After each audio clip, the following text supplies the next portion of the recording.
یعنی بچے کی بشارت پر حضرت مریم علیہ السلام کو تعجب ہوا. انہوں نے کہا کہ اے میرے پروردگار کہ مجھے لڑکا کیسے ہو سکتا ہے حالانکہ مجھے کسی بشر نے چھوا تک نہیں ہے. تو اللہ رب العزت نے یہ جواب دیا کہ کذالک اللہ یخلق ما یشاء، کہ اللہ جو چاہتا ہے پیدا کرتا ہے، اور جب وہ کسی کام کے کرنے کا فیصلہ فرماتا ہے تو بس کہتا ہے کہ ہو جا، اور وہ ہو جاتا ہے، اور وہ ہو جاتا ہے. یعنی اللہ تعالیٰ کسی سبب کے محتاج نہیں ہے. اللہ بغیر سبب کے ساری چیزوں کے کرنے پر قادر ہے.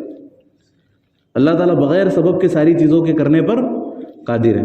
لیکن اللہ رب العزت کی سنت یہ نہیں ہے، اللہ رب العزت کا طریقہ یہ نہیں ہے دنیا کے معاملے. اب ہم اگر کہے کوئی شخص بیٹھ جائے کہ بھائی جس طرح اللہ تعالیٰ نے حضرت مریم علیہ السلام کو بچہ دیا، کوئی شخص یہ تمنا شروع کر دے کہ مجھے بھی بغیر شادی کے بچہ ہو جائے، مجھے بھی اللہ تعالیٰ نواز دے بچے سے، ہے نا.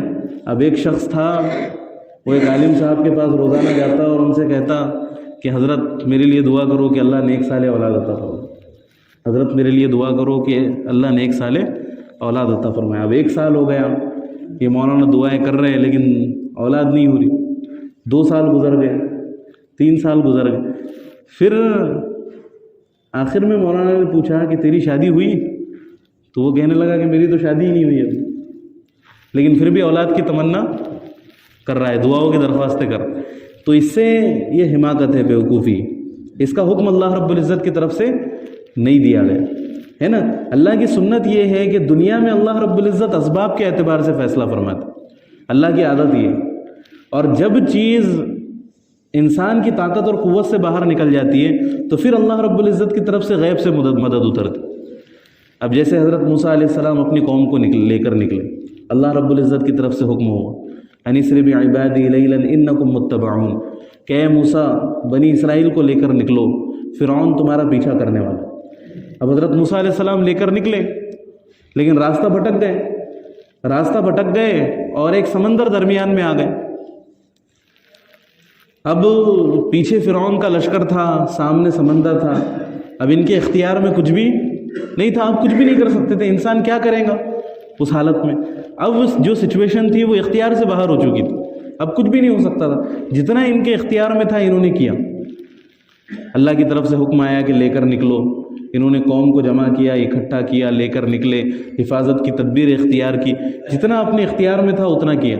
لیکن جہاں پر ان کا اختیار ختم ہوا تو وہاں پر پھر اللہ کی مدد کا انتظار کرنے لگ گئے. اور حضرت موسیٰ علیہ السلام کے دل میں اطمینان بھی تھا. جب قوم نے تانے دینے شروع کیے حضرت موسیٰ علیہ السلام کو کہ موسیٰ تو نے تو پھنسا دیا، پیچھے فرعون کا لشکر ہے، سامنے سمندر ہے، اگر آگے جاتے ہیں تو ڈوب کر مریں گے، اور اگر پیچھے جاتے ہیں تو فرعون کا لشکر ہم کو ختم کر دیں گے. انہوں نے تانے دینا شروع کر دیے حضرت موسیٰ علیہ السلام. تو حضرت موسیٰ علیہ السلام نے بڑے اطمینان سے جواب دیا کہ ان معی ربی سیہدین، کہ بے شک میرے ساتھ میرا رب ہے، وہ ضرور میری رہبری کریں گے، وہ ضرور میری رہبری کریں گا. تو مصیبتوں میں پھنسنے کے باوجود اگر انسان اللہ رب العزت کی ذات پر اعتماد رکھتا ہے، اللہ رب العزت کے اوپر اطمینان اور بھروسہ رکھتا ہے، تو اللہ رب العزت اس کے لیے مصیبتوں سے نکلنے کا سامان پیدا فرما دیتا. تو اللہ تعالیٰ نے حکم دیا کہ موسیٰ اپنی لاٹھی سمندر پر مارو. حضرت موسیٰ علیہ السلام نے سمندر پر لاٹھی ماری تو اللہ تعالیٰ نے سمندر میں 12 راستے پیدا فرمائے تھے.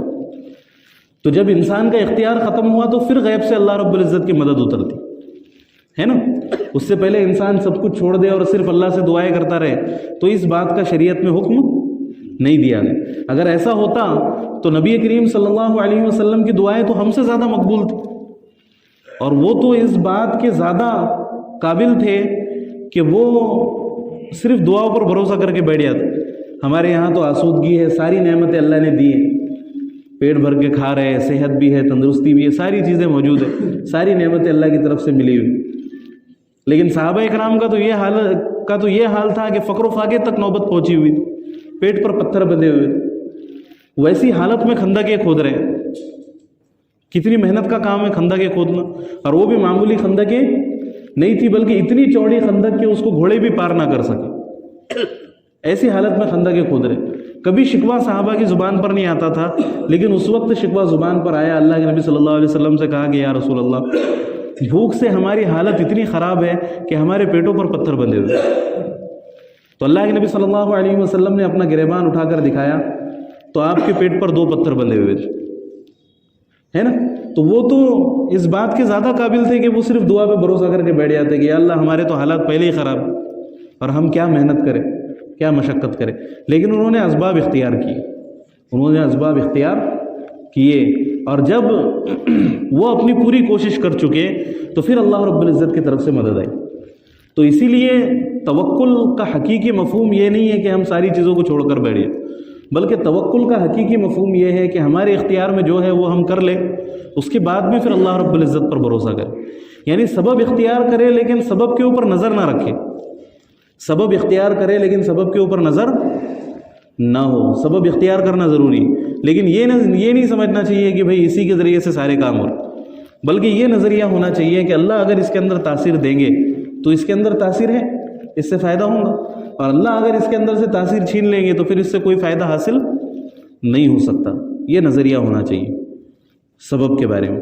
ایک صحابی نے نبی کریم صلی اللہ علیہ وسلم سے پوچھا کہ یا رسول اللہ صلی اللہ علیہ وسلم کہ میں جنگل میں ہوتا ہوں اور نماز پڑھنے کی ضرورت پیش آتی ہے، تو کیا میں اپنے اونٹ کی رسی کو کھلا چھوڑ کر اللہ پر توکل کروں؟ کیا میں اپنے اونٹ کی رسی کو کھلا چھوڑ کر اللہ پر توکل کروں؟ تو اللہ کے نبی صلی اللہ علیہ وسلم نے فرمایا عاقلھا وتوکل علی اللہ، کہ پہلے اونٹ کی رسی کو باندھو پھر اللہ رب العزت پر توکل کرو، پھر اللہ رب العزت پر توکل کرو. تو اللہ کی سنت یہ نہیں ہے، جو شخص اسباب کے خلاف کام کرے گا تو پھر وہ سبب کے اعتبار سے ہی بھگتے گا، پھر سبب کے اعتبار سے ہی اس کے ساتھ معاملہ ہو. کوئی زہر کھا لے اور امید رکھے کہ اللہ شفا دے دیں گے تو ایسا نہیں ہوگا، بلکہ اس کو موت آئیں گی، ہے نا؟ اللہ قادر ہے شفا دینے پر، اللہ کے اندر قدرت ہے، اللہ کے اندر طاقت ہے، لیکن اللہ کی عادت یہ نہیں ہے، اللہ ایسا معاملہ نہیں کرتے عموماً. تو اس لیے ہمیں حقائق کو دیکھ کر کوئی بھی کام کرنا چاہیے، حقائق کو دیکھ کر کوئی بھی فیصلہ کرنا چاہیے.